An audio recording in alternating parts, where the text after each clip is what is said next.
নমস্কার বন্ধুরা, শুভ সন্ধ্যাবেলা। আজকের বুধবার সন্ধ্যাবেলায় আমি একটা স্ন্যাক্স বানাচ্ছি খুব সহজেই। দেখো, আলু প্রথমে গ্রেট করে ঘষে নিতে হবে।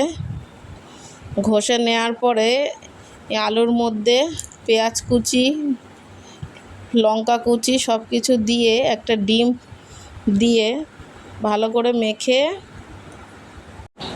নুন হলুদ যা যা লাগে সম পরিমাণ একটু দিয়ে, যে যেরকম বানাবে সে সেরকম দিয়ে দেবে। তারপরে পকোড়ার মতন ভেজে নিলে সস বা মেয়োনিজ যা দিয়ে খাবে খুবই ভালো লাগবে। এর মধ্যে কিন্তু একটু আদা বাটা, রসুন বাটা আমি একটু দিয়েছিলাম, তোমরাও একটু দিয়ে দেবে। আমার ওটা দেখানো হলো না, ক্লিপ নিতে ভুলে গেছি।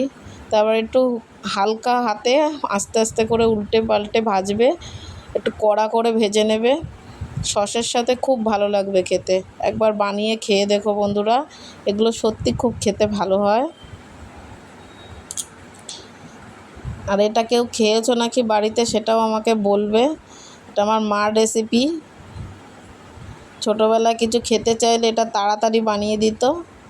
তোমরা কেউ বাড়িতে খেয়েছো কি না বলো, আর যদি খেয়ে থাকো বলবে কেমন লাগে খেতে। এরকম করে বড়া করে কিন্তু অনেকে গ্রেভিও করে, গ্রেভি দিয়ে ভাত খেতেও খুব ভালো লাগে। গ্রেভি করেও তোমরা খেতে পারো, একবার ট্রাই করে দেখো। যদি বাড়িতে দেখো বড়াটা কত সুন্দর হয়েছে ভেতরটা।